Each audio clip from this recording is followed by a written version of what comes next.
Here we go. Yep. Welcome back, everyone. Yep. Outside the Cinema, your hosts, Bill and Chris. We are weekly source for cult film discussion and future cult films. That's what we're covering in the month of October for the most part. Catching up on some releases for Halloween, all that fun stuff. This week, covering 2 releases that are available exclusively to Shudder. We are big fans of Shudder here, right, Chris? Yeah. Currently, right now, At this specific moment, we are big fans of Shudder. If you'd asked us last week after Dark Glasses, maybe that streaming service sucks. Nah, just Argento. So this week on the show, we are covering VHS99, which is the most recent and newest rushed into production version of VHS. This is the 5th installment? I believe VHS, so, yes. VHS 2, VHS Viral. Because Viral was 4. And then Viral was 3, I think. Oh, 90. VHS. What was the 90s 94. one? 95? I think it was 94 and then 99. Yeah, shit. So, okay. They've all blurred together for me. Yeah. Which I don't mind. Oh. We'll see. And the other flick this week we are doing is Deadstream, which is another pseudo found footage horror comedy / send up of the creator world, YouTuber stuff. And I think that should be a pretty interesting discussion. So dog's going nuts in the other room for some reason. I don't. Oh, good. Yeah, mine have been too. there Maybe. Oh, okay. He's got his normal. You back in your spot? Recording window. Yep. He heard that somebody might have potentially walked by. So he's got to make sure they know. I'm Buck Wahlberg, and I'm here. Let's see. Woodsman won another award, Best Art Direction in a Short Film, at the Mystic Film Festival this past weekend. Very, very proud of that. Yeah, it's doing good, man. It's doing good. I made that post on Instagram this morning. If you don't follow me, at OTC Bill, but I think pretty much everyone that listens to the show probably follows me at this point. Made a post of some of the hardware that we've picked up recently. And the Woodsman is OTC Industries' first kind of foray into any type of narrative filmmaking. And it's really cool to see how well received it is. Obviously, Kyle put together a hell of a script and directed a hell of a flick. So, Woodsman is awesome. If you get a chance to see it in a theater with a group of people, I would recommend it. I think it's that type of movie. And it's quick. It's only, 12 minutes long. So eventually we'll find a way for you guys to see it. It'll probably end up, hopefully we can get it on Tubi and stuff with the other OTC stuff. So we'll see. But I don't even know where it's screening. It's screening it's got a thing in Finland at some point. We've had 3 screenings in Tennessee. Wow. 2 in Nashville and 1 in Knoxville. We had the Knoxville one this past weekend, which is the one film festival I wish that we could have gone to, because that film festival is the Knoxville Horror Film Festival is hands down the best one. That's not like a local fest that we're in in with everyone and know everyone. But I had such a good time when we did the Film Freak screening there, and the Woodsman screening apparently went quite well too. And was pretty bummed that we couldn't be there, but it is what it is, right? Yeah. What else? You got anything to talk about here? You do what you can. I know. I always kind of monopolize the beginning of the show here, but do you have anything going on? What's that? You drawing lately? What's up? Yeah, I'm working on 12 different pictures right now that I'm going through.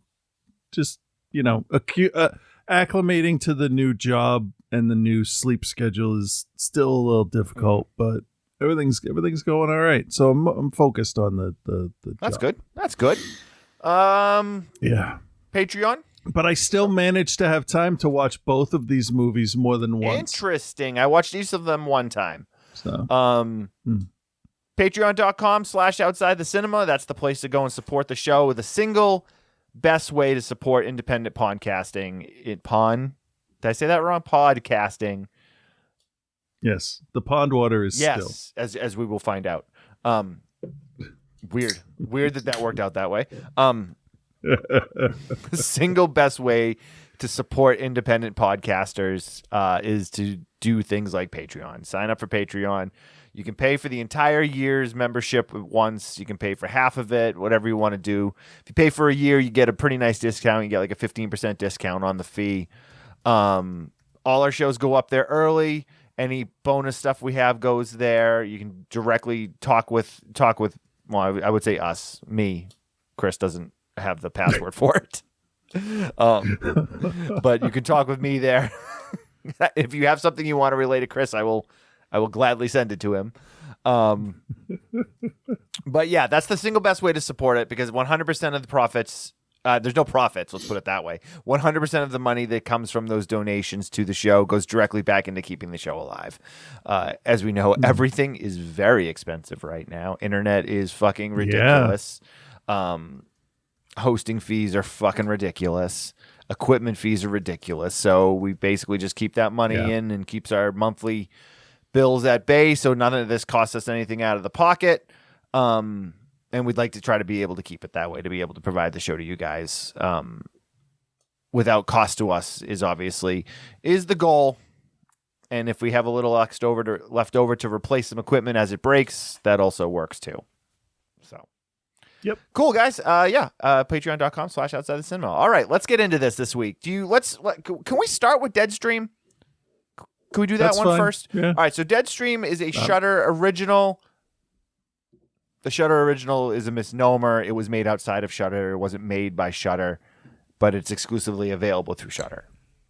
Right, but for them to say, do they say Shudder original or exclusive? Just Shudder original, which means that it would. Okay. That's different than exclusive. Exclusive is a thing that will be purchased for a certain amount of time. But Shudder original, they outright buy the rights to the film itself. Okay. But I'm pretty sure that they made this outside of Shudder. It wasn't like they went to Shudder, pitched it, and then Shudder paid for it. Right. But Deadstream. But Shudder paid for it in the end to get it. Yeah. They reimbursed, hopefully, the filmmakers. I've heard a couple stories about Shudder and how they pay. I don't know, maybe they got reimbursed. We'll see. But here's a trailer for no comment. I mean, I can't speak to that. Here's the trailer. This is Sean Ruddy coming to you live from Death Manor. For 7 years now, you have watched me face my fears for your entertainment. There is one fear that I haven't yet faced. I will be spending one night alone in a haunted house.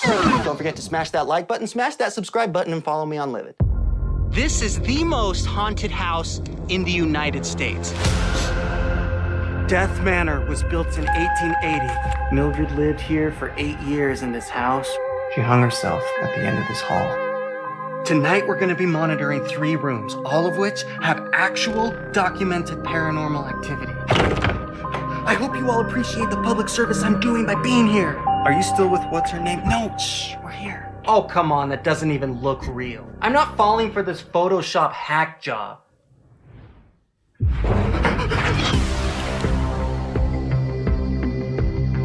This must be her journal! Mildred is collecting souls to create the family she could never have in life.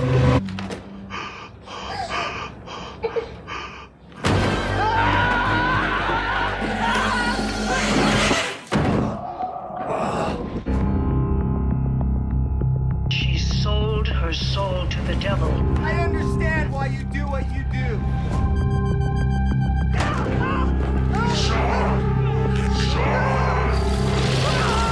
I don't want to be remembered as a douchebag. Somebody help me!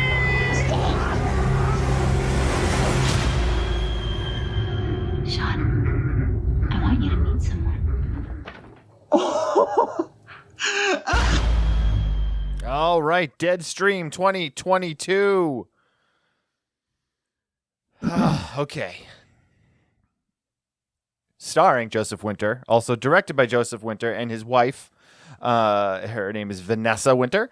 They are a couple that made this film together. Also starring Melanie Stone, Jason K. Wixom, Pat Barnett, and a few other people. Joseph Winter and his wife Vanessa will show up again because they directed and he also stars in one of the segments in VHS 99, which we will talk about later on. But this is Deadstream. So does Melissa Stone. That's true. Yep. I mean, not Melissa. Melanie. I'm sorry. It's Melanie Stone. Melanie. So yeah, she's I would say keep your eye on her. She's got something interesting going She's cool. on. Yeah, she's cool. Yeah. So the story of Deadstream is fairly simple. You have disgraced, livid, aka YouTube star Sean Ruddy. He is a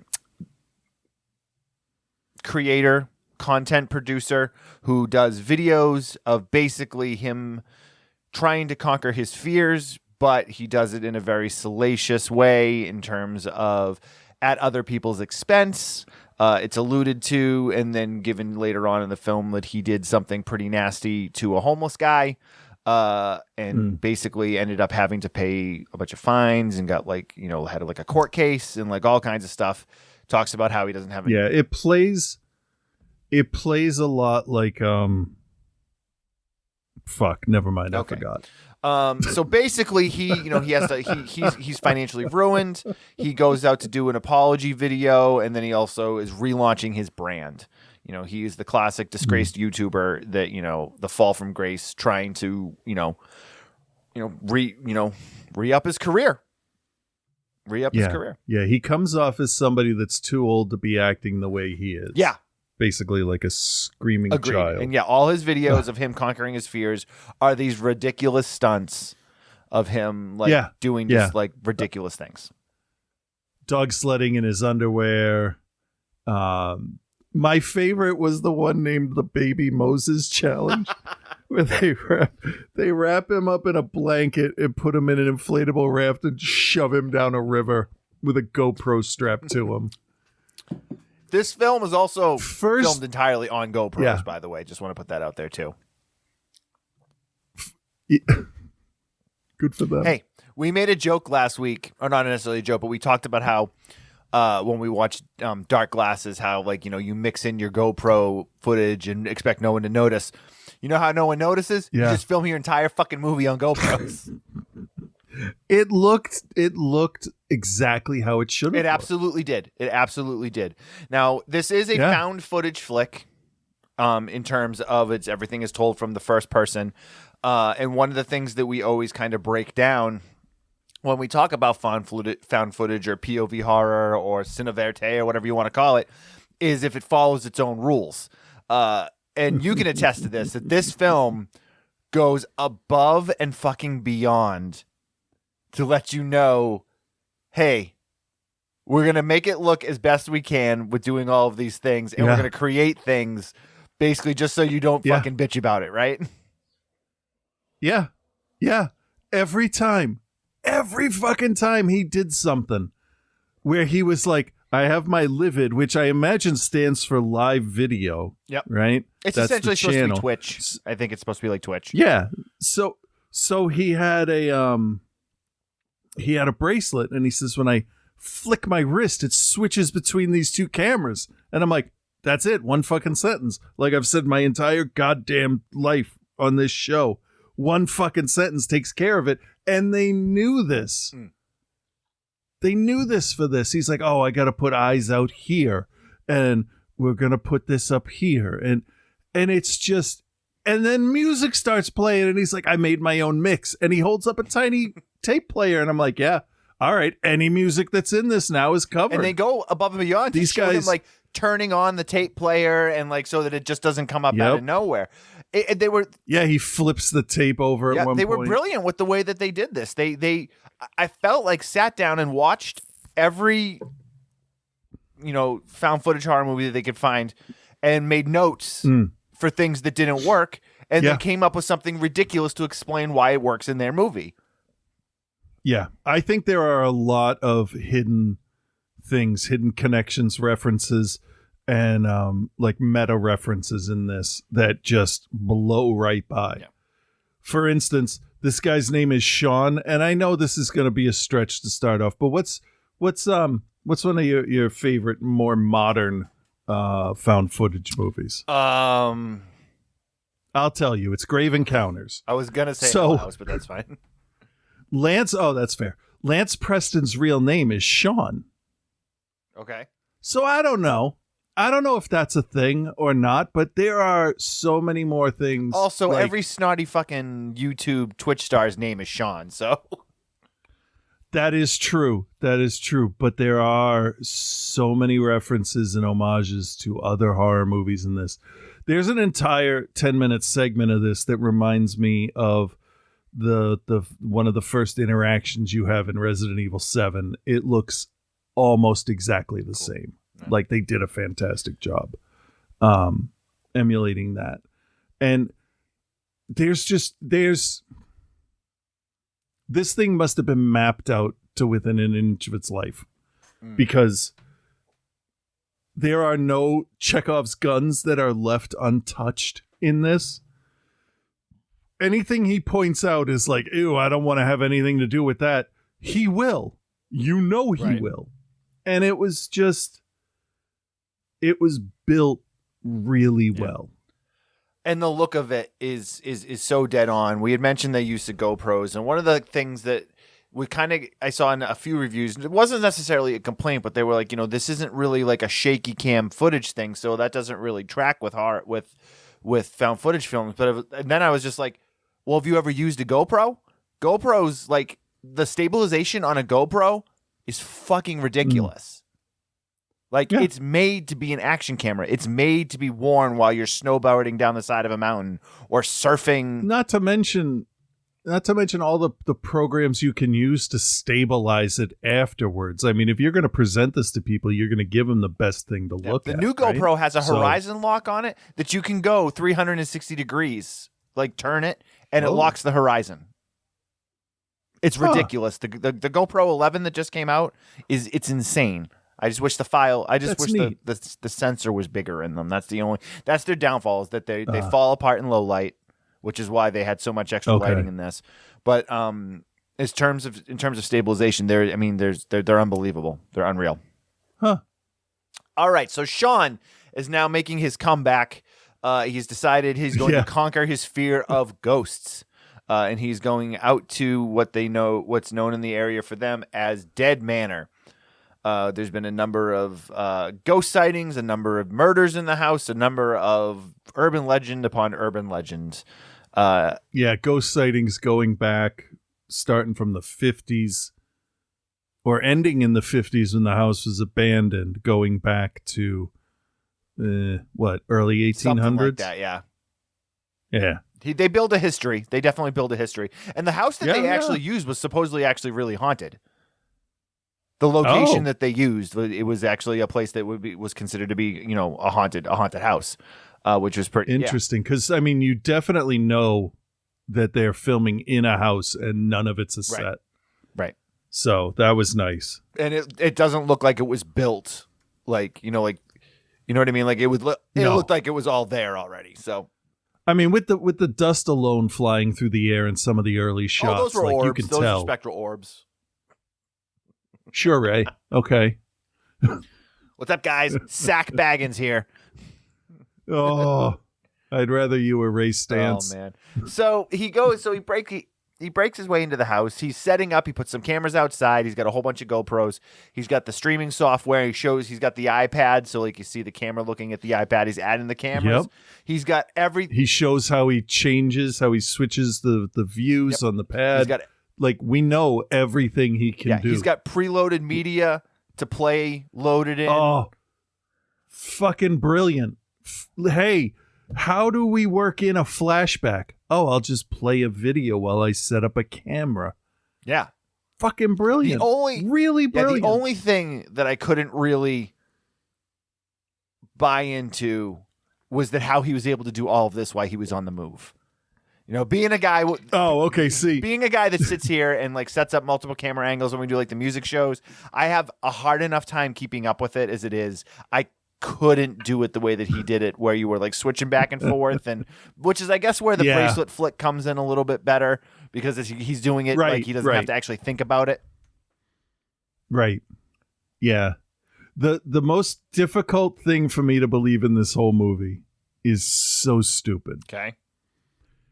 So I almost called him Zach. Sean Zach Baggins. Sean takes a bunch of steps to scaredy cat proof himself. He locks the front door, but he also removes 2 spark plugs from his car, and he looks in one direction as he throws them in another direction into the woods at basically midnight. And the most unbelievable part of this haunted house found footage movie is that he found both of them when he went looking for them. And like just happened to come upon them too. Not even like was he looking for them. Yeah. So he gets his live stream started. He's got the chat room coming up in there, which was actually one of my favorite things about this entire flick, because immediately the chat room starts giving him shit. And I'm like, this is perfect, because that's exactly what happens in real life. If you've ever watched a Twitch stream, not so much ours, because not enough people will watch our Twitch streams, but like if you watch any popular Twitch stream, they'll be doing something, and there's always somebody in the chat room that is talking about something that has got nothing to do with anything that's happening right now. So he's like, I'm about to go into the dead manor, into the haunted house, and then like something comes up, is like, hey, you still with what's her name? Right. There was one that was like, hey, it's my birthday. Can I get a shout out? Subscribe to my channel too. Like all the typical stuff. And I'll be honest, I could not keep track of all of that. So I did have to watch this more than once. But I watched it with my kids, and then Ellen watched one of the times. And I swear all of them have picked up on different things. Yeah. And just them like just reading the stuff out loud as they were coming across it. Like it's just, there's so much stuff buried down in there. I love and my favorite though was when everything starts to happen and the female demon is coming after him, and there's the people in the chat and they're like, I don't know, man, I think I'd still do her. Yeah. Still She's hot still though. hot. Yeah. So Sean eventually enters the house. He locks himself in. He gets rid of the key. He tells a couple of stories and shows a couple of videos and walks around the house. And it's a genuinely creepy looking house. He is very much that in your face, will do anything for likes, will do anything for money type of creator and broadcaster. But there is also weirdly something endearing about him, I found. As a character, in terms of like, he knows he's fucked up. He doesn't really care that he's fucked up. He's only giving his like apologies because he has to. But there was just something in there that was like an inherently likable thing. And I think we see that with a lot of Twitch streamers, YouTubers, content creators that are out there. Like a guy like a Logan Paul is probably a really good example of like a lot of people fucking hate him. But like there's definitely something about him that like you're like, no, I watch his stuff.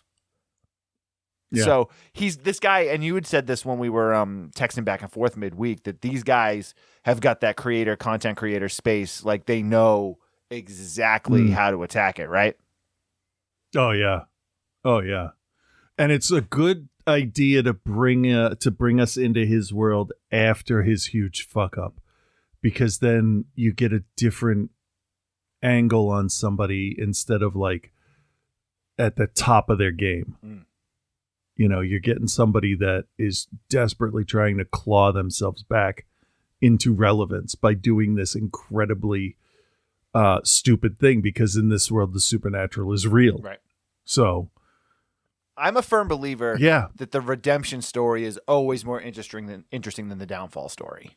What you do after you're at the bottom, I think, is far more entertaining and interesting than your fall from grace. Yeah.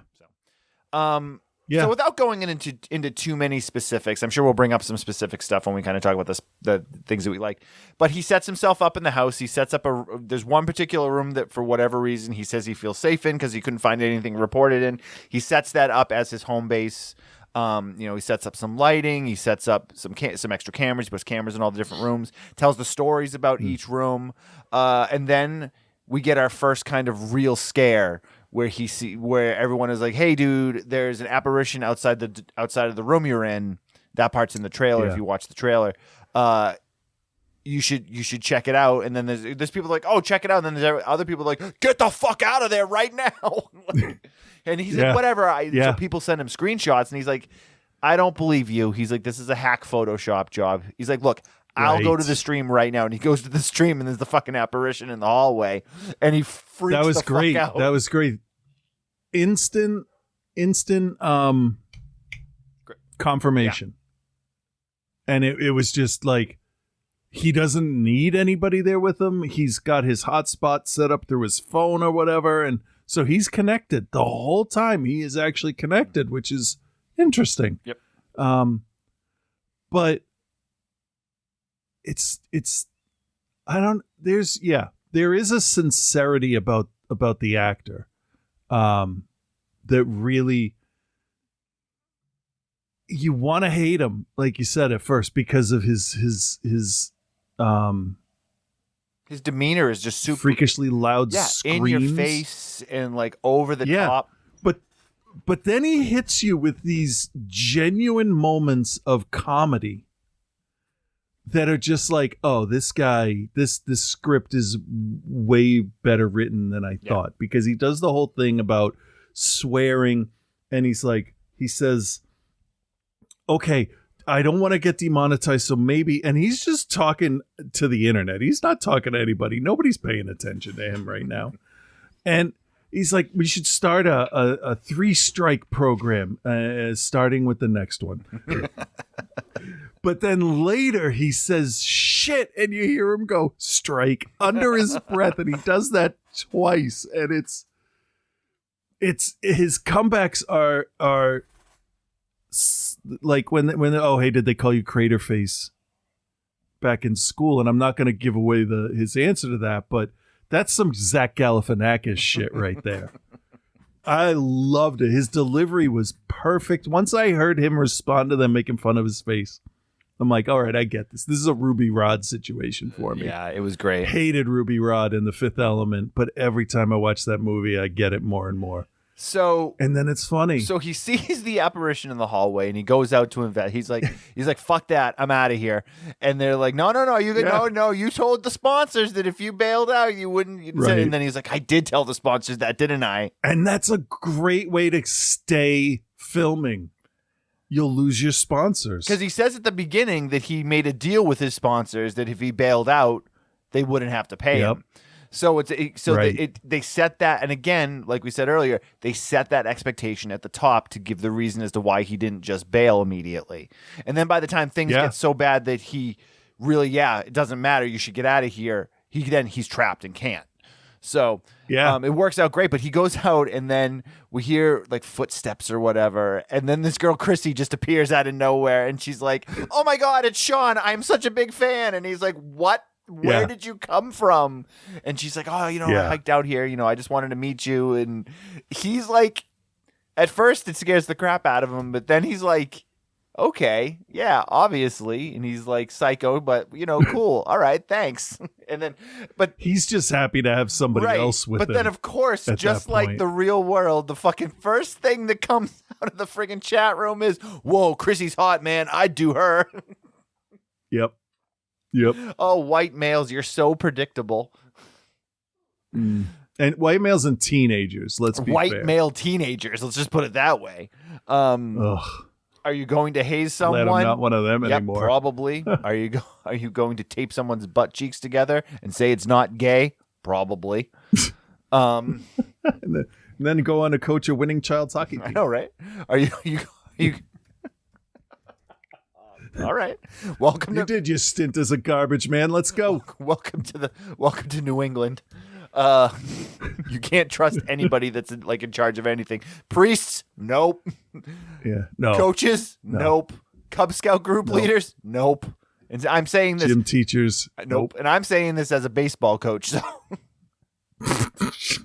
anyway, so Christy's now there, and she's kind of like playing into the comedy, and she's working it, and it works out good. And I really don't want to give a lot of this stuff away because this movie's only been out for less than a month.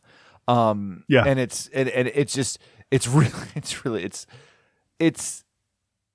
amazing how well they were able to walk the lines in this, justify everything that they were doing.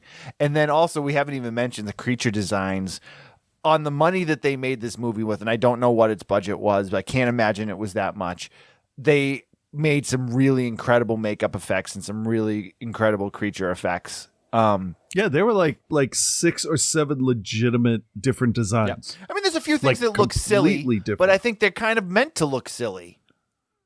Yeah, because this is actually, aside from one scene of a lot of blood, well, twice, a leg and a hand are injured at certain points. There's really not a lot of blood otherwise than seeing an open wound on a leg and hand trauma. And the language, that's a brilliant thing too. They cut the language because of demonetization. So like this is I could see if you have a kid that's like 12 years old that is actually into like entry-level horror stuff. This might be worth looking at as a possibility. Yeah, for sure, man. It plays itself out just perfectly. I can't hide how much I liked this movie, man. Like this was like, I like to try to be like somewhat creative with the review and not like give it away. But this movie's really, really fucking good. Yeah. And I'll say this, that if you don't have Shudder, this movie alone is worth signing up for the service.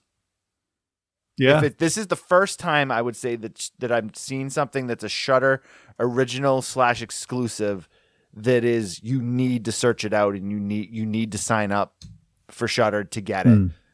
Because it's that good, right?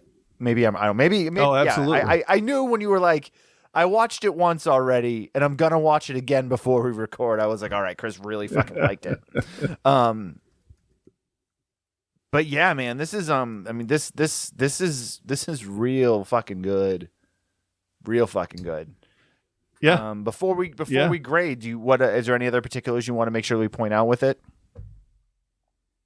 No, I think with our history of being real critical of found footage movies, I think the important thing for us to cover on this was the horror comedy ratio, and how well they pulled that off. And if they're spoofing both influencers and what's it called there? Ghost hunting, found footage movies, content creators, all of them. Yeah, then they know that is their their unique mastered subject. Right.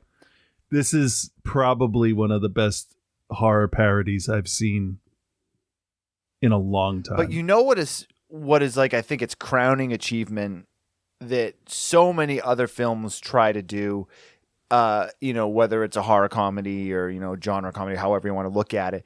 They really fucking manage to, although this movie's really funny and really silly, it's still a fucking horror movie that has a large amount of scares in it that are legitimate, like work well, look good.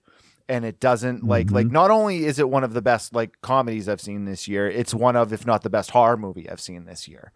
So like it that line, man, and it walks it, and I don't know how they did it. And I think the last time I saw a horror comedy that I thought worked this flawlessly was either Deep Murder was the one with in the porno house, and then probably before that like Shaun of the Dead. Like there's really not a lot. I can think of a few that I've enjoyed, like Was it The Babysitter? Is that the one with Samara Weaving? Yeah, but I don't know if I would even. There's definitely comedic stuff to that.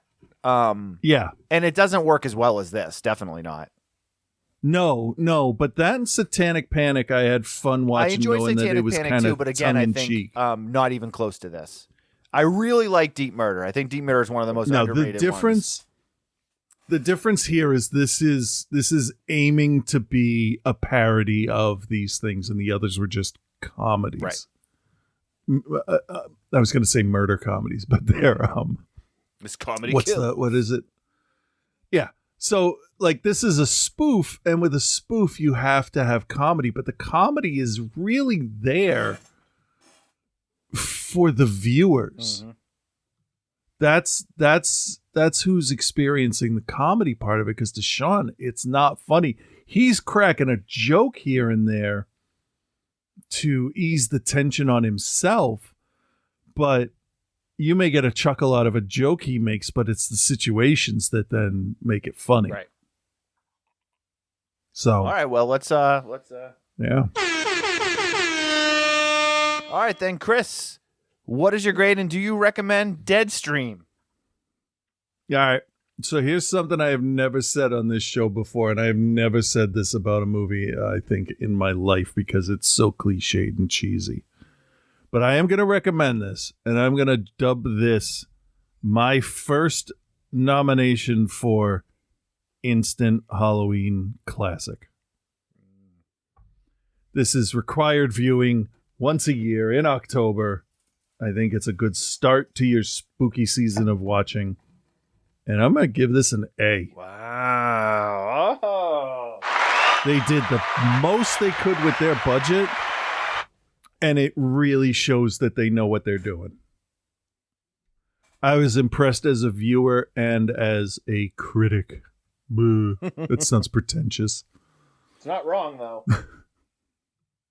But I do think this is an instant classic. Yeah, I've never said that. Yeah, I'm gonna recommend it also. It's really like near perfect in so many ways, and I believe it's because the team behind it, the Winters, Vanessa and Joe, the Winters that made this film, is they wrote it, they directed it, they edited it, like they had their hands on all of it, and I feel like this is definitely the type of movie that if there's a studio involved, things are going to start to go in different directions and might not end up being exactly what you want them to be.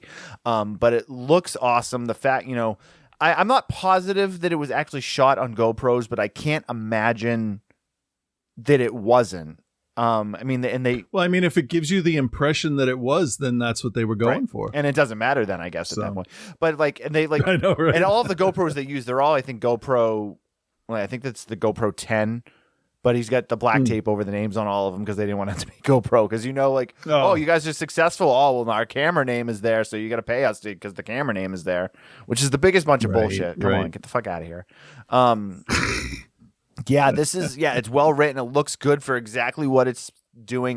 You're not going to get a fucking a cinematographer's award for this movie, but for what it is and what they're presenting, it's exactly what it should look like. The writing is incredible. The writing in this movie is just fucking incredible. And again, I think Joe Winter also being the director and the writer and the star of it, he knew. I think it was one of those things where he knew what they needed, so he's like, well, I'm just gonna fucking do this myself. I don't want to trust this in someone else's hands. And he's a great character, man. The character was really good. Yeah.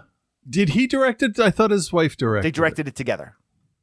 Oh, together. Yeah, together. They were a team, top to bottom. Gotcha. We didn't mention a lot. Good team. Yeah, we didn't mention a lot about Melanie Stone, who plays Chrissy, only because there's some really incredible stuff with her in this, and I didn't want to give any of it away, but she's fucking incredible. Yeah. She's awesome. Yeah, she's great.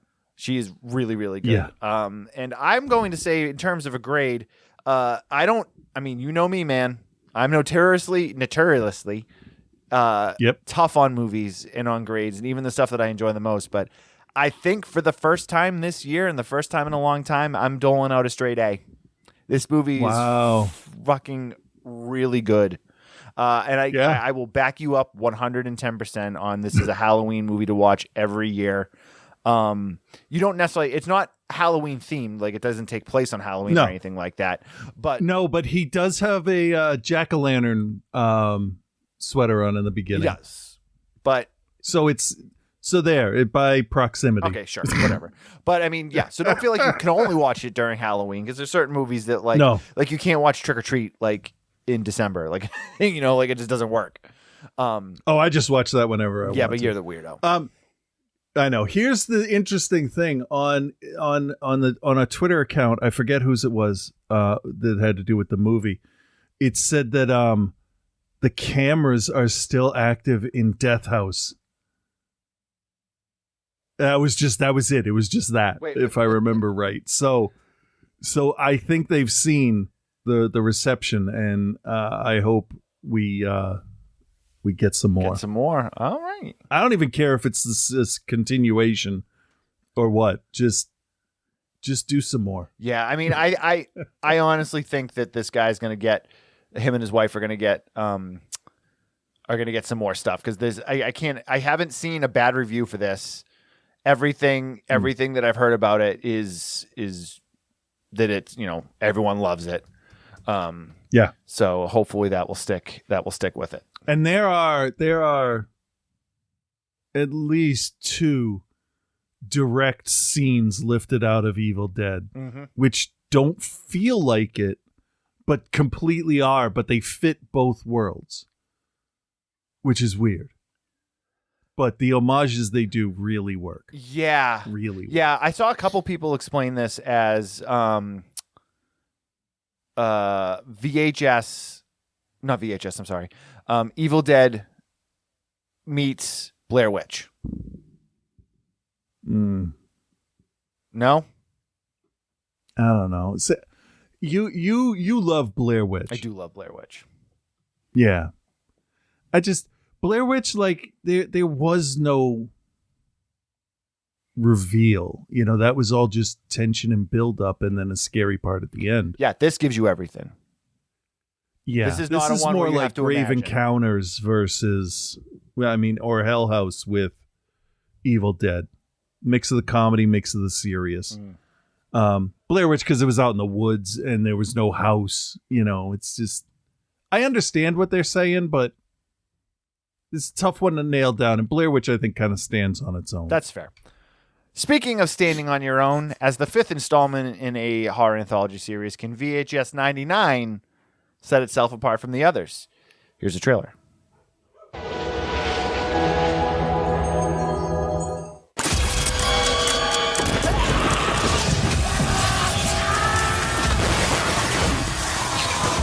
Remember, fresh souls taste the best.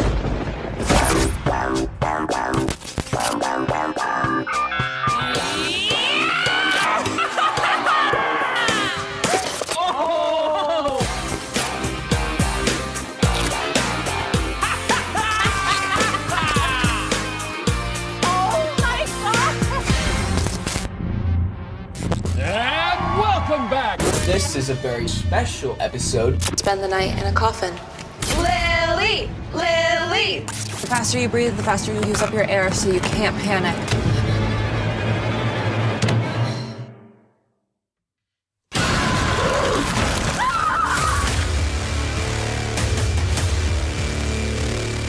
We have ourselves a winner!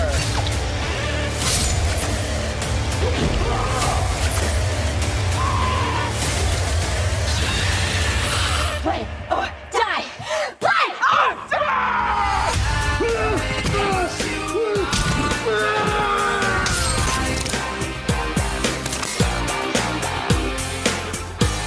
No.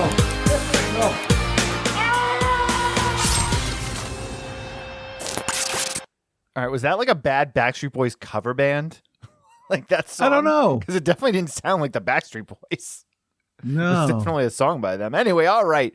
VHS 99, the anthology series we've all come to love and also hate, with segments directed by Flying Lotus, Maggie Levin, Tyler McIntyre, Johannes Roberts and Joe Winter, who we just talked about pretty obsessively in the last film, and his wife Vanessa Winter. I'm sorry if I keep forgetting to mention her. So we got 5 stories in VHS 99. There really isn't any recognizable faces in terms of the actors and actresses. I was trying to remember VHS 94, which I watched like barely a year ago because that was only like out like a year ago, right? Yeah. Yeah. I don't remember it though. Was it any good? There were parts, just like all the others. There were parts. There was the Filipino mad scientist that made his cyborgs turn the woman's head into a mostly camera. Okay, that sounds vaguely familiar. That was like the big set piece one in that. That's the one everybody talks about. You get the images pulled from that with the woman hanging with the, being a cyborg. But I should actually call up and see what the other segments were because I've watched a bunch of anthology stuff lately, so it's all kind of. So while you look that up, the VHS series obviously started with its original one a number of years back. It was followed up by a sequel within a couple of years, and then they were off for a couple of years, and then VHS Viral came out. And then there was a number of years between Viral and VHS 94, and now only a year between 94 and VHS 99. One of the things that I did know about this going into it was that the production was it was rushed into production to have it out. So there was not a lot of time put into a pre-pro on this or getting it ready or even maybe having good stories to go with. I don't blame them for wanting to get stuff out. No, I mean, either. They could literally just buy up shorts and put them together and make a VHS. Technically, they could. But VHS, one of the things that the VHS series has always kind of had that some other anthology series don't have is like there's kind of like this underlying story to drive them each along. In the first film, it was the going into the killer's house with all the videotapes. The second one, it was the evil ice cream truck. I don't remember. No, that was Viral. The second one was the private investigator, which I think was the best wraparound they've done. So, and again, I don't remember 94, but I will go ahead and say the VHS 99. I can go through them real quick here. You had Storm Drain, which was the Hail Ratma. The Empty Wake was the one with the girl and the reanimated corpse. Oh, okay. Yeah, I remember that. The subject, it wasn't the Philippines, it was Indonesia. I apologize for that. It was the Indonesian person, mad scientist thing. Okay. Terror, which I actually really, really like the idea of, is the redneck white supremacist extremists that are going to blow up a federal building with vampire blood. Yep. I remember that. Really smart idea.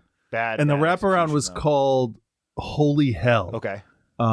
It was about the SWAT team that was investigating the whole thing. So actually, I like a lot of the ideas they had in that one. The one thing then with this one that really irked me was there is no wraparound. No, there really, when I understand where you're going to go with this, but no, there's not a wraparound. It doesn't feel like how it normally should. Nope. No.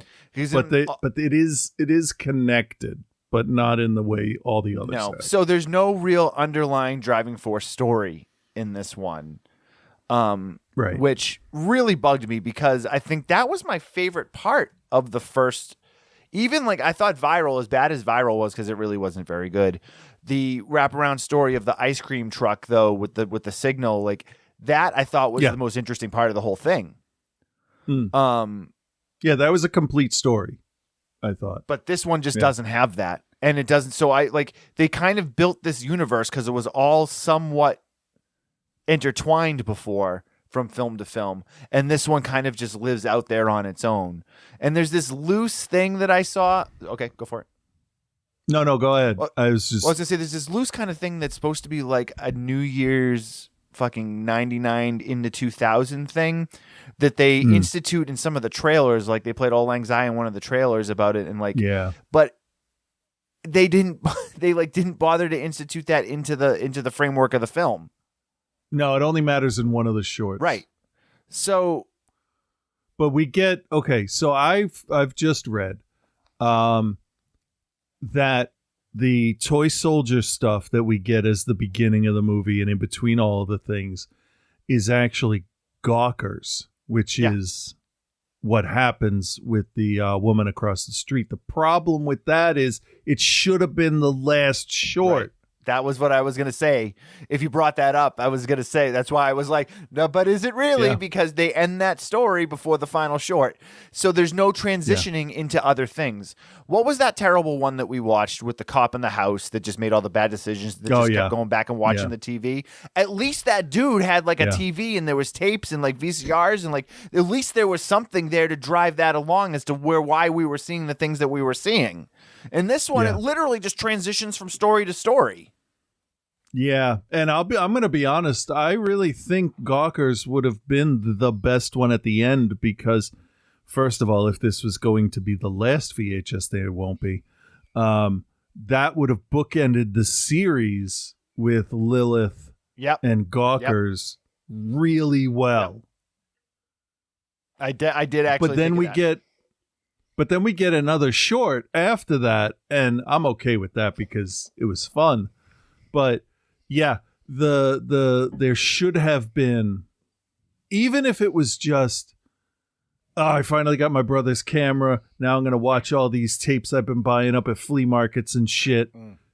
Something. Anything. Something that's, But that aside, let's, I guess, critique the actual. Okay. So we've got 5 stories. The first one was called Shredding. It was about a group of like the least likable people you'll ever meet. Entitled Young Folk, if you will. They're a band, and basically it's supposed to be Jackass is what it's supposed to be. Yeah, I mean it's the whole backyard wrestling Jackass early 90s. Everybody has a video camera now kind of thing. Yep. Yeah. And they even cut in some of the early CKY footage into it, which is makes it even less interesting to me because like you guys couldn't even make your own. You actually just took the footage from the CKY stuff. If anyone doesn't know what the CKY videos are, they were skateboarding adjacent videos that were made by Bam Margera and Brandon DiCamillo and like all those guys that eventually became Jackass. It's called what? Can't Kill Yourself? It's called Can't Kill Yourself, but it's CKY for short, which is also a band called CKY. And those first CKY videotapes were fucking amazing. They were hilarious. They were like, because we'd never seen anything like that before.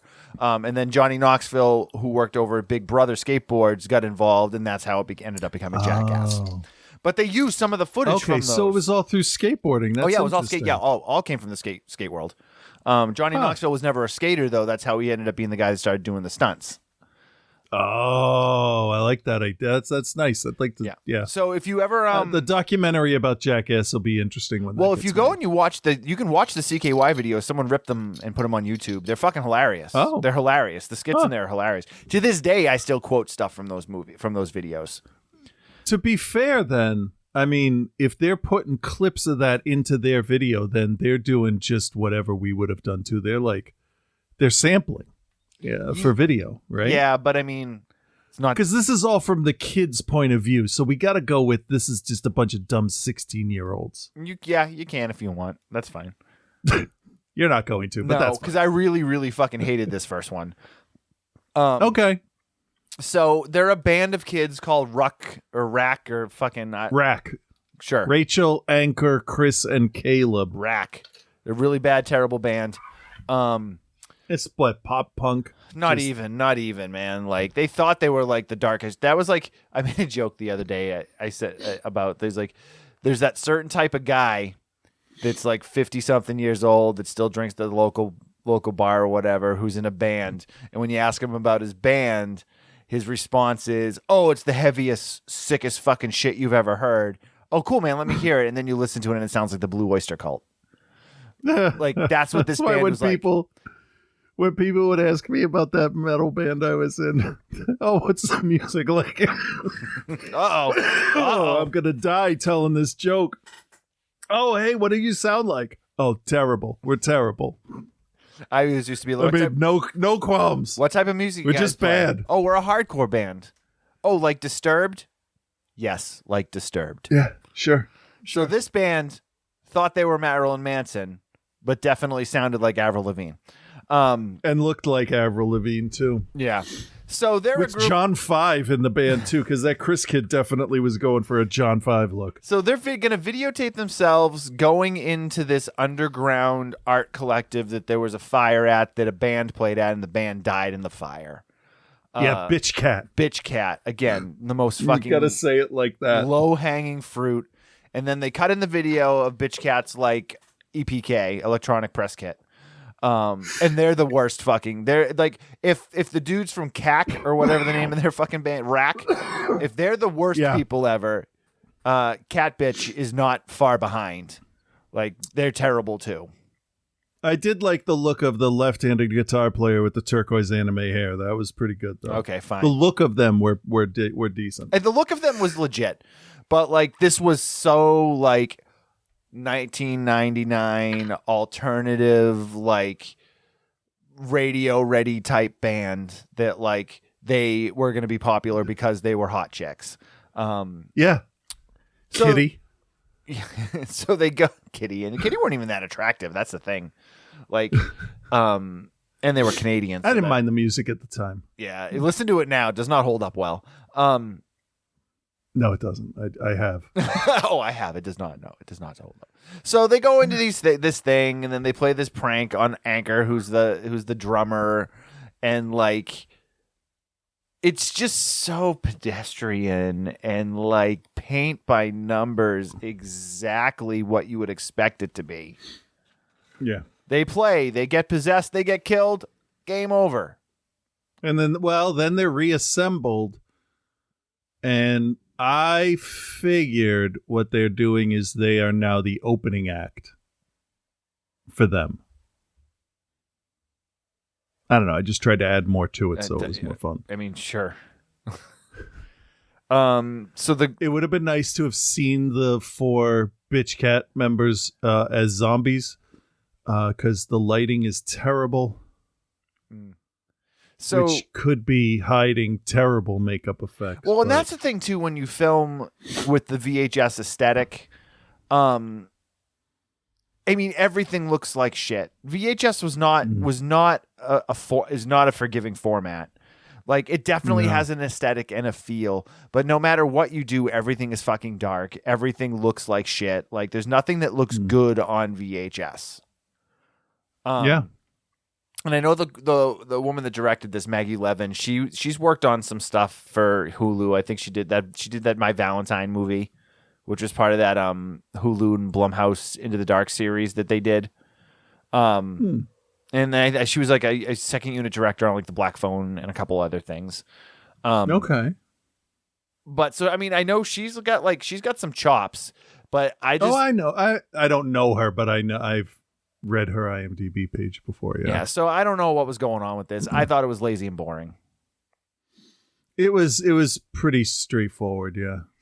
So we then get the can you explain the army man thing?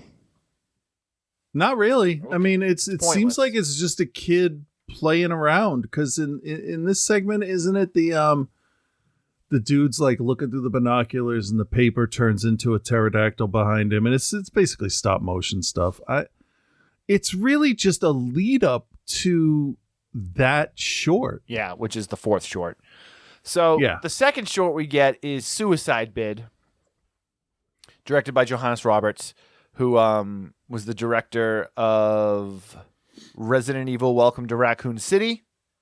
Okay. 47 Meters Down, and the sequel, 47 Meters Down Uncaged.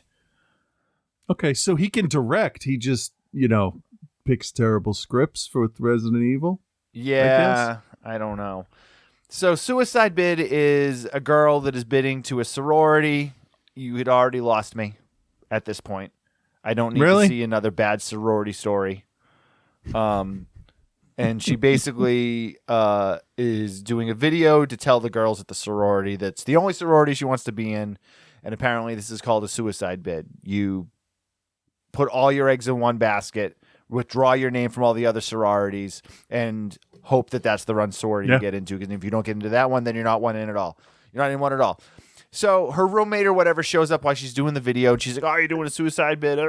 And then, again, and the thing that just drives me nuts, like, oh, if you don't get into the sorority, you're going to be a social outcast. Because, like, apparently you can't go to college and not be in a sorority. I did. Well, you're also not a girl, but... I was. Oh, okay. All right. So we fast forward. We get a film. We got someone filming her and the other girls. They want her to be in the sorority, but they're going to do a hazing, rush week type prank. They tell her this story about this girl that was buried during the thing, and then she disappeared. And they're going to do the same thing to her, and they're going to bury her. And in just the most typical fashions, they bury her. Of course, shit goes wrong. These people want to fucking cover their own asses, which is another thing in movies that I'm just done with. Like, the idea of letting somebody else die because you don't want to get in trouble is just the most foreign thing in the world to me. And it's so fucking ordinary and not interesting. And yeah, it rains and the thing floods, and then she's attacked by the ghost of the other girl, and then the other girls find that she's gone or whatever, and then somehow they don't even explain how it happens. They just wake up in coffins. Yep. And are attacked by the ghosts. Guillotine is a Lithuanian goddess of death. I did not know that until just now. Okay. So there you go. God powers. Sure. And again, super ordinary. Nothing going on that's interesting. Yeah. I really wish they had to put a little bit of movement on that scary head they got from Spirit at the end. Maybe a little bit. I mean, they paid all that money out in stop motion. They couldn't afford to do anything with it. Yeah.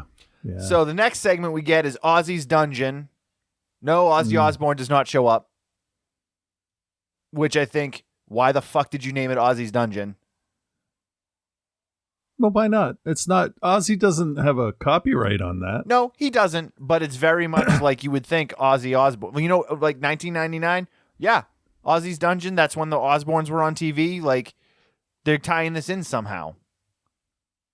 They don't. Doesn't matter. Flying Lotus directs this. If you know Flying Lotus's hip-hop work, he also did the film Kuso. So I hope you like bodily fluids, because this dude fucking loves bodily fluids. Yeah. Did you see Kuso? No. It's gross. I've seen a bunch of scenes from it, though. It's gross. Show up on stuff all the time. A lot of butts. I've heard, yeah. Yeah. Yeah, dude. The dude loves assholes, and he loves. He's got an imagination, and it makes me uncomfortable. So I can't shit on that. Ha. Oh, I don't know what that sound was.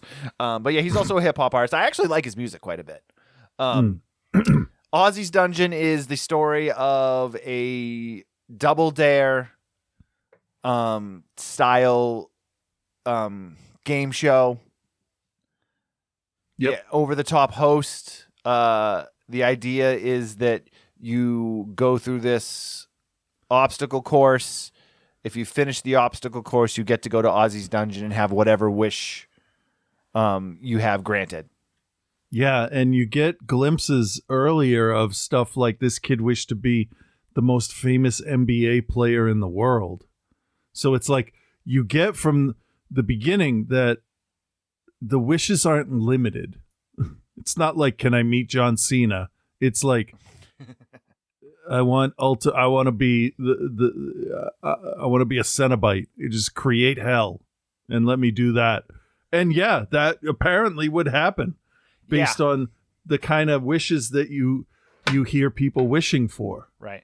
So my biggest issue with this one comes from the fact that, yes, it is a short, but it's just so underdeveloped in what the world we're living in here is. And that's also the issue, I think, with this movie in general, is that since it doesn't have that sort of like wraparound story to kind of ground whatever type of, not necessarily ground, but like what reality we're living in here, like what is actually happening. The first two films, and I guess Viral to a point, all very much let you know exactly the world that you're living in. Yeah. You know that everything you're watching in the first one is a tape from the killer's library. You know, in the second one, it's the police that are doing the investigating. Like it's, you know, you're given what the world is you live in. But this one, their reaction, the people's reaction on 1 and 2 and even 3, and all of them except this one, to the tapes, the people's reaction is what grounds you in that world. If they're like, oh shit, I knew there were ghosts, but there's vampires, right? Like, then okay, you got a baseline. We have no baseline here. So is the slightly S&M TV host normal? Is this some kind of weird internet TV show before the internet? Like, what is going on? Because he is very callous, very dismissive, and just, it's got that weird feeling. As I was watching it, I'm like, I know who directed this, because I didn't even have to look. Yeah, as soon as the shit started showing up, you were like, oh, okay.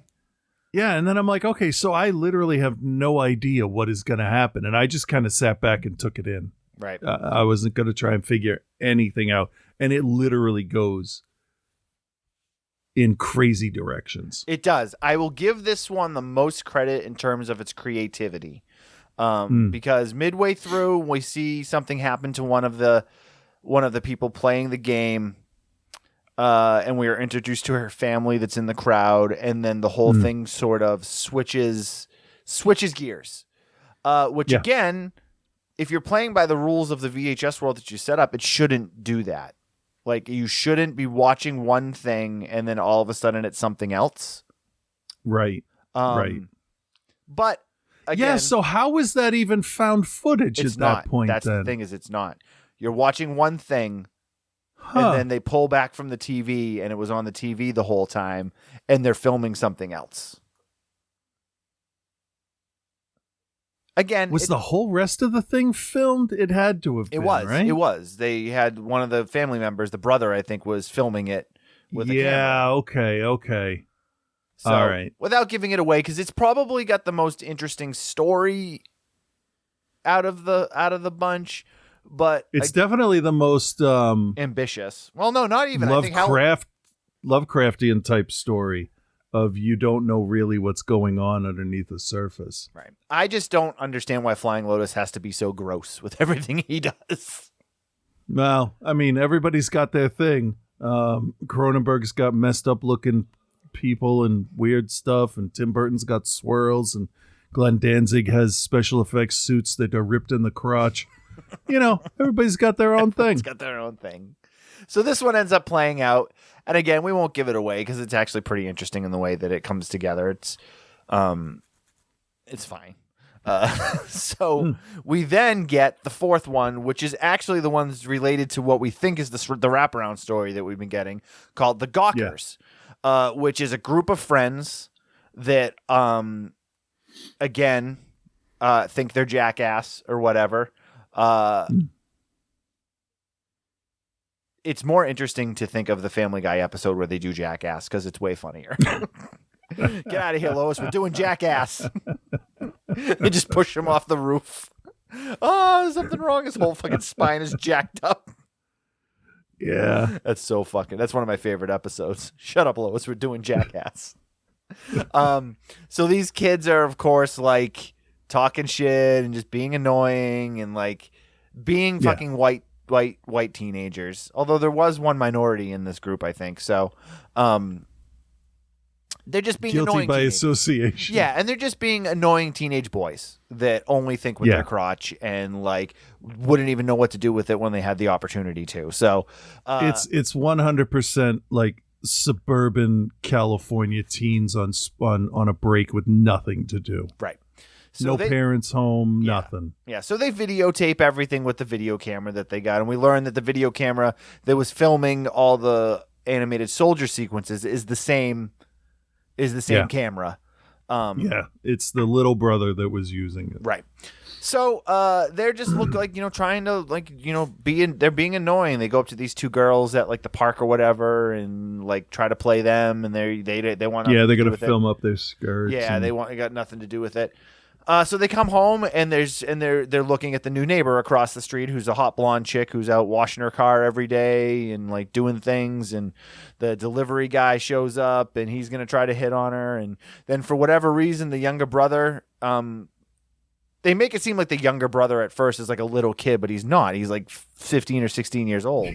He's like fucking Stewart from Mad TV. Right, yeah, and he's outside rollerblading, and the lady across the street gets a new computer, and she goes and she talks to him, and he comes back, and they're like, "Oh my God, bro, what was it like inside her house?" And blah, blah, blah, blah, and have you seen my crotch? Is there anywhere I can put it? And he's just like, "Yeah, I told her I'd help her set up her computer tomorrow." And they're like, "Oh, you're a fucking legend, dude!" Blah. And I'm like, "This is so fucking stupid." Yeah, they could have dialed them down a little bit. Like, I think that they probably in the like process were like, okay, these guys are a little much, and there was that one guy that was like, "Hey, I want them to be more annoying. Let's just try it." They're like, "I've got an idea, guys. Here's what we're gonna do. Imagine the worst person you've ever met, and multiply it by 5, and then we'll have and like." I know the idea is so that when bad shit happens to them, you don't feel as bad. But like, they're just so like generic and one-dimensional, and just like that's the thing that I'm finding is really suffering with a lot of horror movies recently, is that like, hey, listen, I need to have some sort of feeling either way about a character. Yeah. Like, you need to give me something. It's like, yes, I hate them. Yeah. But they're so one-dimensional. I don't understand. Like, what am I supposed to be upset now that they're getting killed? Because I'm not. Right. But I'm also not happy that they're getting killed because I just don't care. Yeah, it's that cast of the Friday the 13th with Derek Mears as Jason. That whole cast was just a bunch of fucking assholes, and that's what we saw a lot after that. I mean, you had Mike in Blair Witch, but really until that one, I don't remember seeing groups of teens with like no sympathetic characters. Right. I feel like that style of horror movie just doesn't work anymore. I think not anymore. I think this is going to be kind of I'm going to step away from what we're talking about for a second, but like It Follows, I feel, is one where you actually care about those characters. Yeah. But now my other question is that movie Smile just somebody ripping off It Follows? I haven't looked into that. I don't know anything about Smile. I've seen the trailers, and what I get from the trailers is that like it's some demonic thing that just like tracks you, and whenever it inhabits somebody, they smile at you really creepy. And I was like, that's It Follows. But wasn't that also Truth or Dare? Didn't that have a big smile in it? I don't think so. Let me I haven't seen Smile yet because it went to theaters. And I don't go to the movie theater anymore, apparently. But I gathered from the trailers, at least maybe I'm wrong, and maybe the movie is completely of its own thing. But I was like, this just really seems like a ripoff of It Follows. Which, again, one of the best horror movies of the last 20 years. Yeah, there was a creepy smile in Truth or Dare as well. Weird. I don't know. All right, back to VHS 99. So they convince him to install a spyware on her computer that's going to allow them to watch her through the webcam. Yeah. Because in 1999, most 15-year-olds knew how to do that, apparently. And basically so they can just fucking perv out. Yeah, they want to see boobies. And needless to say, things don't go the way they expect. She knows that they're watching them. She is not the nice blonde chick next door that you thought she was. No. This, I think, pulls heavily from the Saturday Night Live skit where Margot Robbie is the sexy librarian who just keeps pulling things off of herself. Like, she takes the glasses off and she looks hotter. But then later on, she, like, pulls her hair off and takes out her fake teeth. And that was also in... was it Amazon Women on the Moon? maybe, yeah. Or one of those comedies from that time period. Maybe not Amazon Women on the Moon. Maybe it was what was the Keenan Ivory? I'm gonna get you, sucker. It was that one. Oh, okay. It was that one where like Okay. she's the hot chick, and then like she takes the wig off, she takes the teeth out, she takes the leg off. Yep. This is not quite that involved. She takes her hair off, and something else is going on. Well, after she takes her top off, because you gotta have some. There's like very little nudity in this movie. Yeah. I did like the idea behind this, without giving away what she is. I like that they used a legitimate like mythology type piece to kind of back it up, which I thought was kind of cool. Yeah. It could have been so easy to just like make her a werewolf or a vampire. some other like, thing. Yeah. So that brings us to the final segment, which is Vanessa and Joseph Winters to Hell and Back. Easily the best one. Yep. So you want to explain that one? So it's New Year's Eve 1999, which I guess is the basis for the whole movie. According to that trailer, at least. Honestly, this could have been the wraparound. You could have filmed a little more with the setup at the beginning and just interspersed that throughout.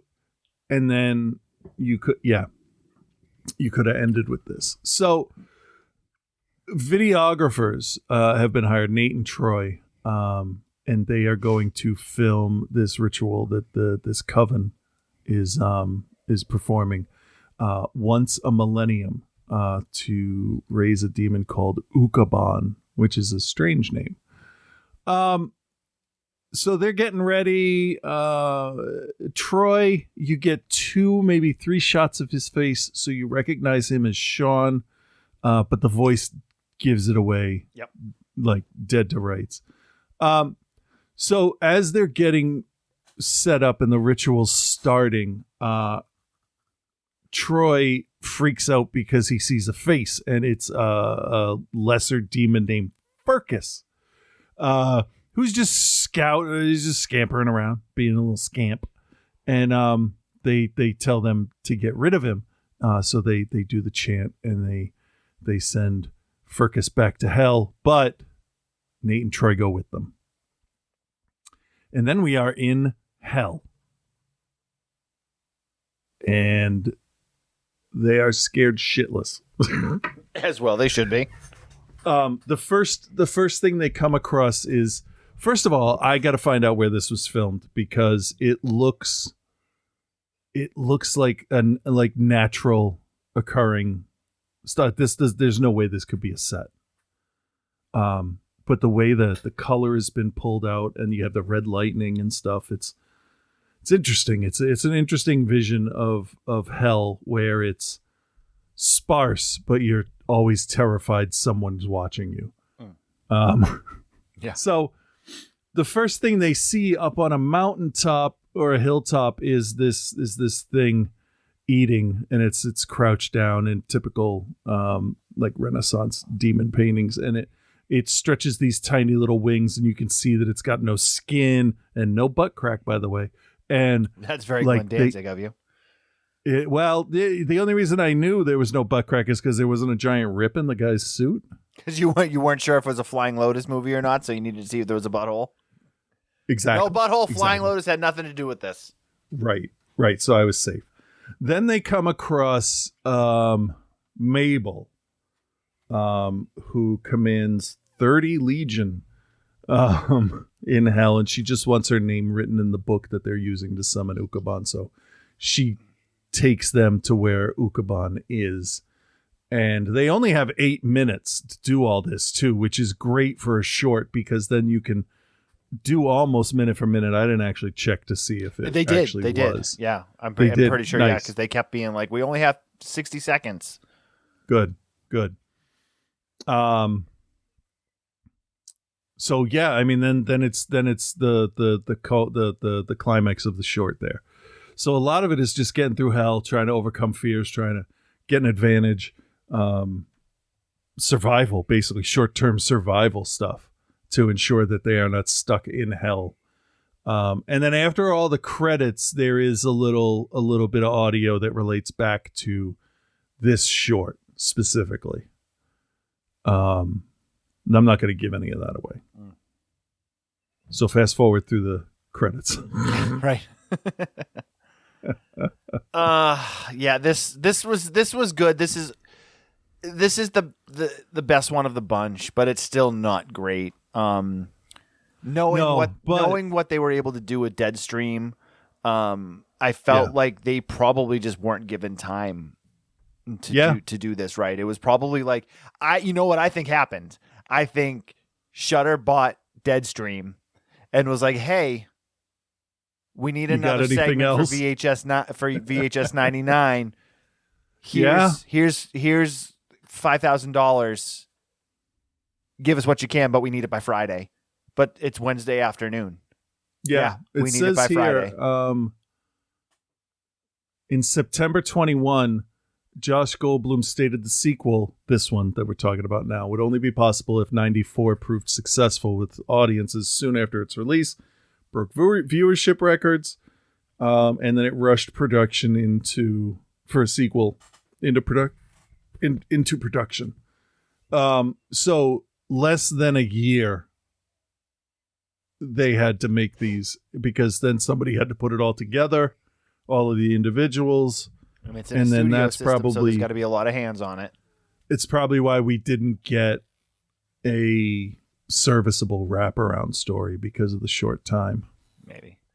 So, okay. So for me, I would say my favorite is the To Hell and Back. Then probably the Gawkers, which was the one with the neighbor next door.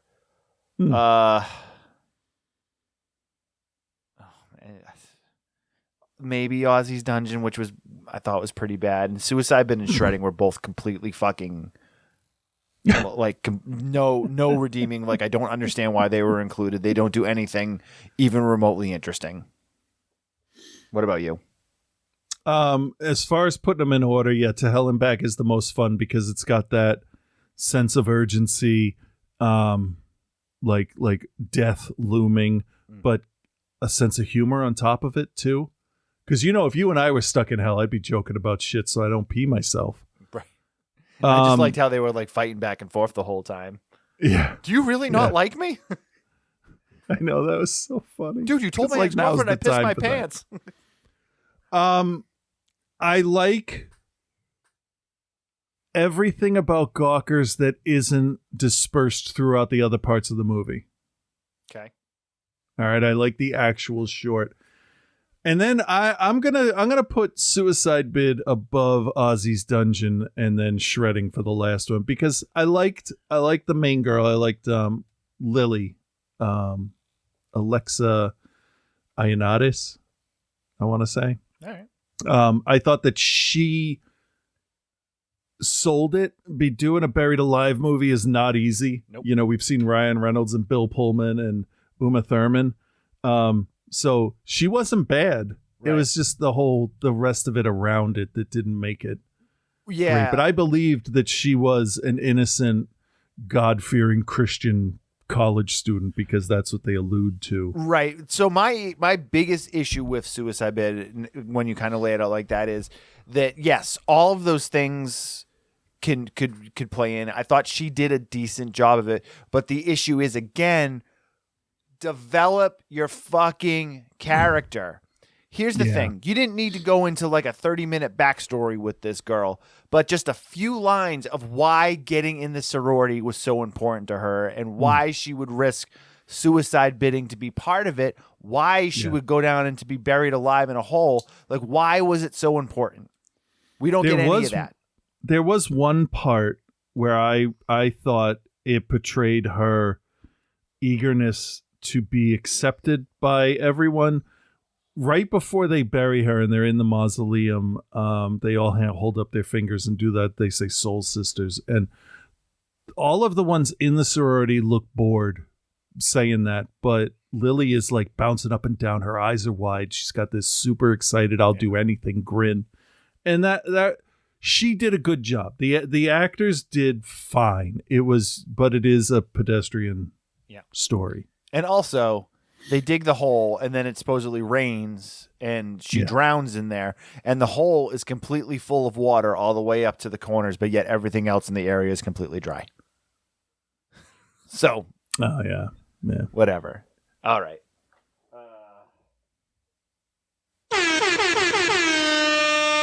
All right, Chris, do you recommend VHS 99, and what is your grade? I mean, yeah, I'm going to recommend all of the VHSs at one point or another. So now I have. I don't know what the hell I'm talking about. But I'm going to give this one. I don't want to take the short turnaround time into consideration, but it is a huge factor in the quality. I'm just going to go with a C- because I did watch it twice. Jesus Christ, man. I wanted to make sure I was all set, that I knew what I was talking about with this I wanted to make sure that I hated it. Yep. Yeah, especially Ozzy's Dungeon. That was not a one-time and review it thing. That was a watch it once, take the story in, and then it was a one-time see what the fuck is going on. You're fucking crazy. I don't know what was going on, by the way.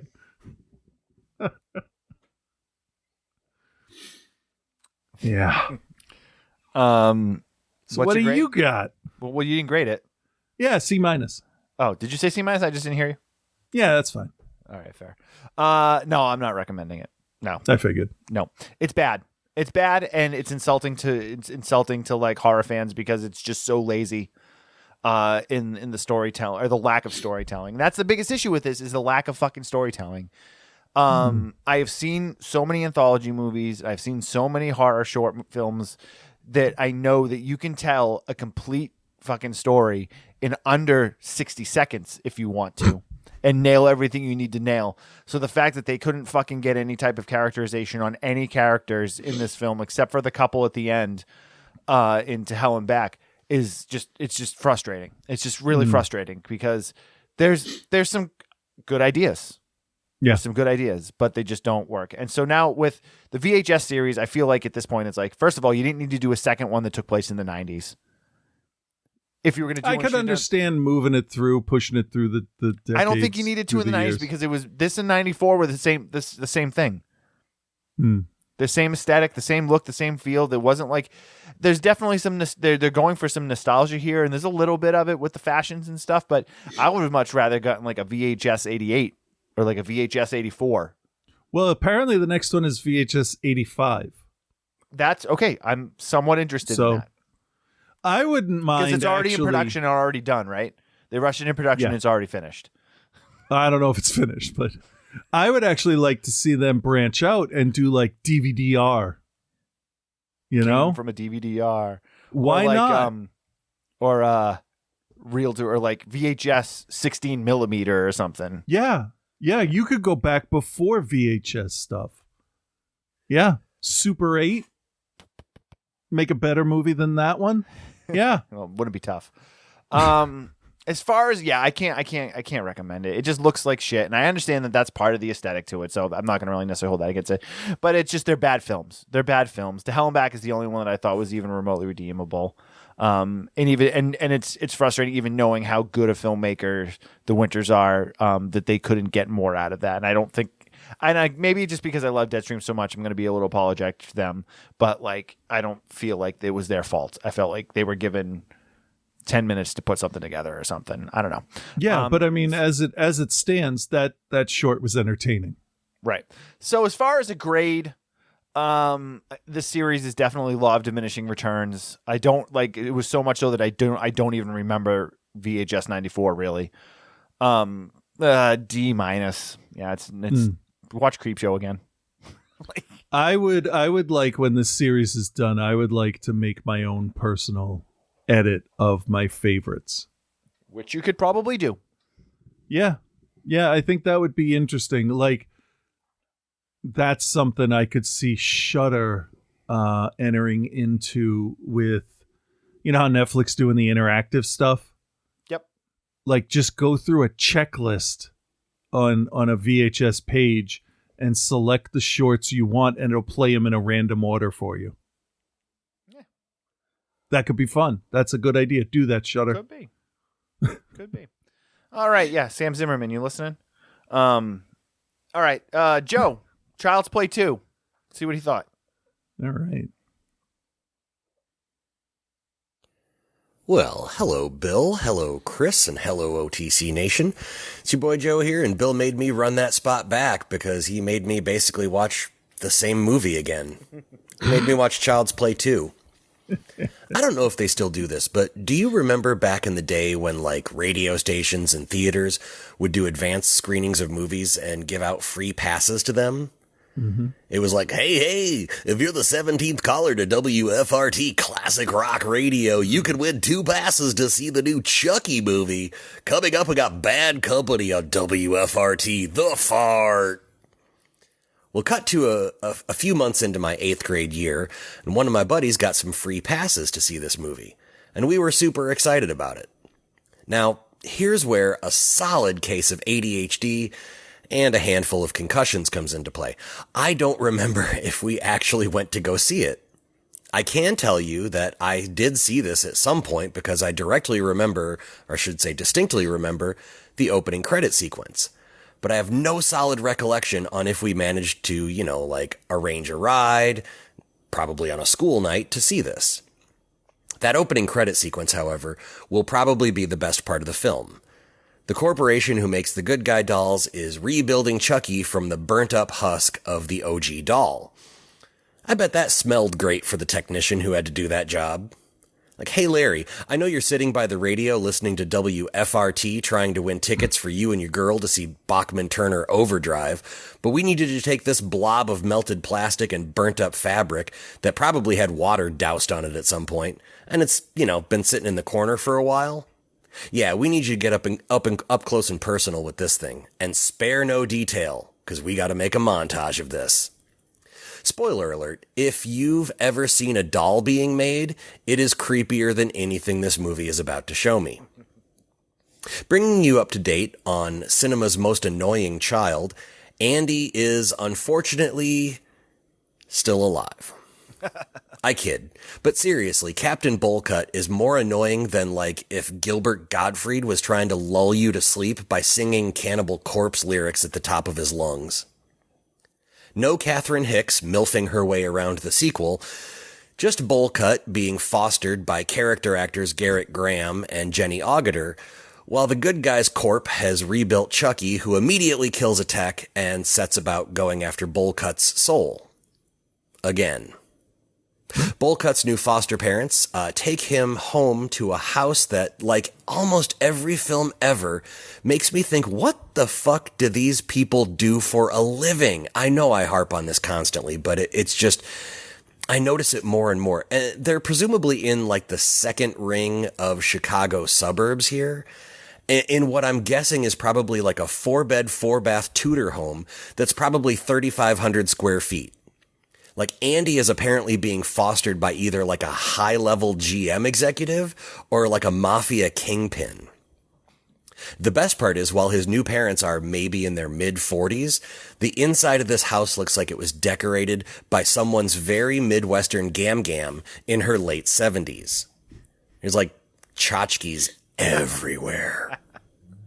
The ensuing 40 minutes is a seemingly unending series of poor Bullcut constantly being gaslit by Chucky as he sets him up to look crazy, but also an unending series of adult stereotypes who seem to crave logic so badly that they overlook very obvious signs that not everything is right in Denmark.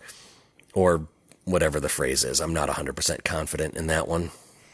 Most notably, Bullcut's new teacher, who doubts his dedication to sparkle motion, by the way, also doubts whether or not she'll get fired for keeping him in class during recess, but then locks the door with him in the room alone. Now, I like to think that this movie and Donnie Darko are connected now, and the reason she becomes a lame suburban mom is because she got fucking double fired for not only physically abusing a student, but breaking some serious fire codes, locking the door to the room with a child inside in a school that looks like it was built during the goddamn Hoover administration. I'm going to break from the story here for just a minute, because apparently the writers did too. They stretched what should have been 20 minutes of story into what is now an ongoing 45 minutes. Now, I don't know how or why this series has the following that it does. Unless the next few movies ramp it up like Tony Hawk, this has all been, pretty by the book, I hate to say it, kind of generic horror. Like, unless people are way more impressed by good animatronics than I am, I just don't get it. Like, it's fine, it's good, I don't hate it, but so far it's nothing special. Another side note, the most unrealistic thing in a movie where a serial killer has transferred his soul into a doll and now gets a second bite at the apple of becoming a 10-year-old and having to go through puberty a second time is how they portray the performance of a 1989 Ford Taurus station wagon. Bullcut is held hostage by Chucky, who is trying to find a secluded spot to do the soul transfer gimmick, and his foster sister, played awesomely by Christina Leese, is chasing them all over the Windy City in this affordable sedan wagon, and it's performing like a goddamn muscle car. Mm-hmm. Seriously. They wind up in the Good Guy factory, and it is a labyrinth of pallets of dolls. Ugh. Yet another thing less realistic than the soul transferring doll is the storage logistics in this goddamn warehouse. It's like MC Escher was the ops manager. I'll give them this. The last 20 minutes of the movie makes up for the first hour of the movie. I will give them that. Like a good wrestling match, they saved all the gas for the finish. Here's the thing. The good. Well, I kind of just said it. The first 5 minutes and the last 20 minutes. Also, the animatronics here on Chucky were kind of ramped up from the first film, and they were pretty great. The bad. Well, remember how last week I was like, oh, this is a really great example of like late 80s, early 90s horror. Well, the first 2 acts of this are kind of the opposite example, but again, saved by the third act. Child's Play 2 is going to get a C+, and I'll be back next week with Child's Play 3, which I only know as the military school one. Me too. Until then, be good, everyone. Yeah, that's all it should be known as. So, okay, let's see here. Where is Scott's segment for this week? Scrolling. There it is. Oh, downloading. Come on. All right, here we go. Scott's segment. Boom. There's this whole big thing about Shudder. Oh, we're going to do a blind whatever surprise thing or, whatever they called it. And I turn it on and I'm looking and I'm like, oh, this looks like crap. Okay, what is this? And I look it up and I find out that it's that. It's Dark Glasses, and I go and I look and I'm like, oh shit, we're doing this in like 2 weeks. I know we're going to cover this movie.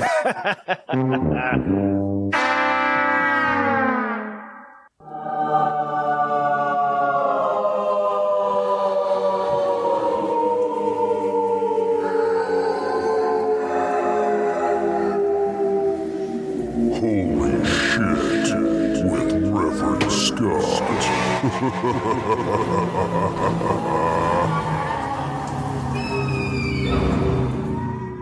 You can supersize me. I don't fucking care.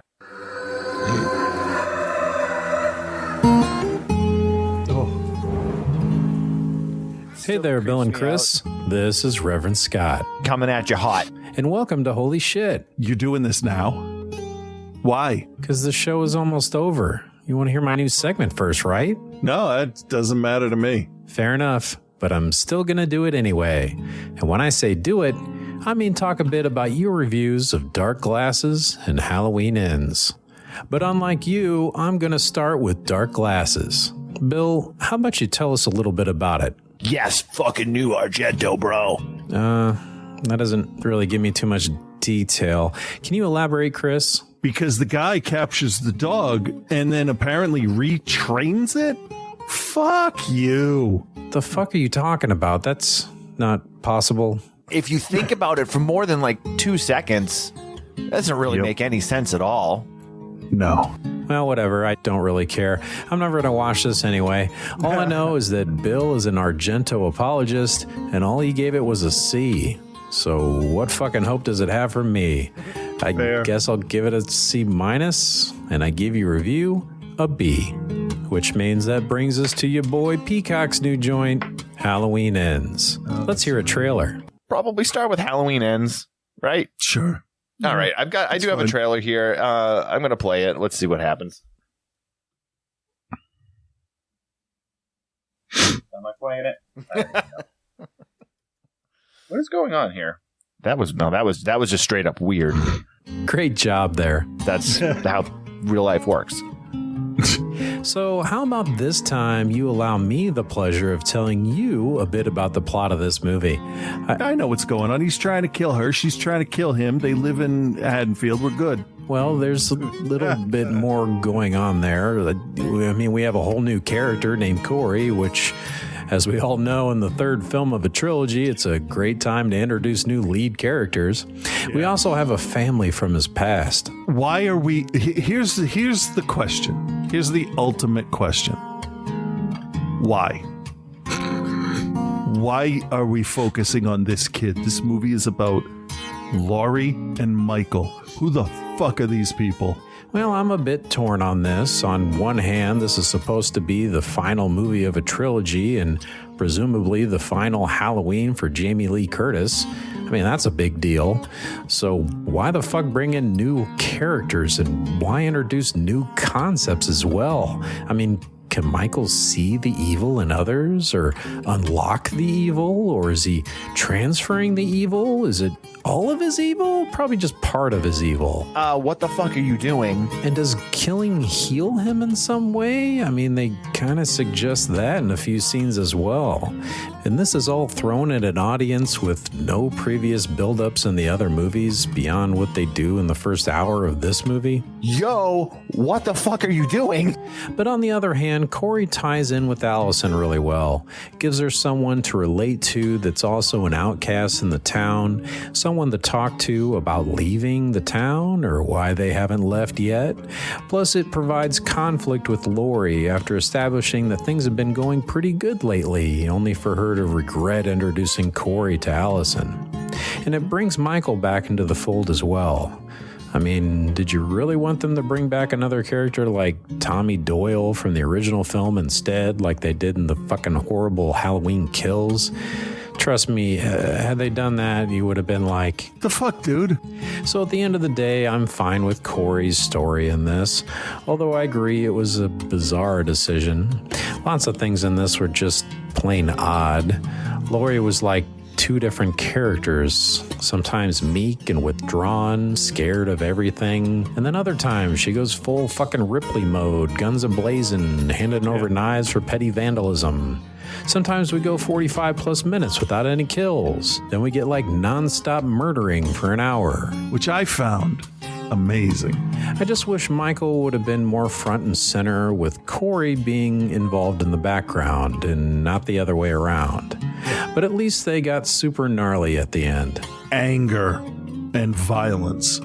I was cool with that. I'm like, okay, good. At the end of the day, this is a bit odd, but still enjoyable. I saw it in the IMAX theater, and I don't regret doing that. It's not as good as the 2018 Halloween, but boy, is it light years better than fucking Halloween Kills.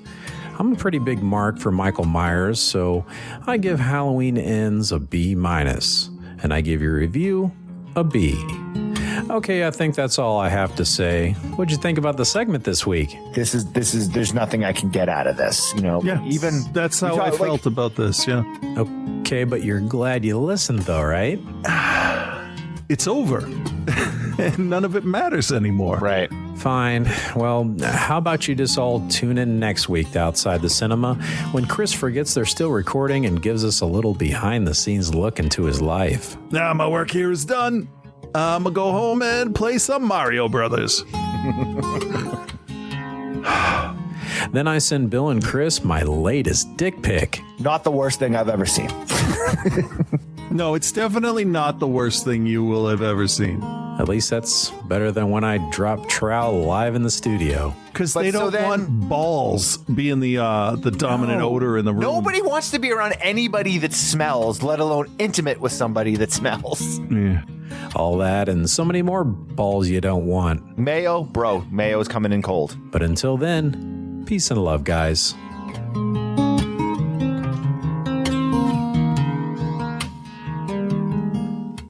Outside the cinema. We're the worst, man. Why? How do we still do this? It's a Fibonacci spiral of awfulness. Thank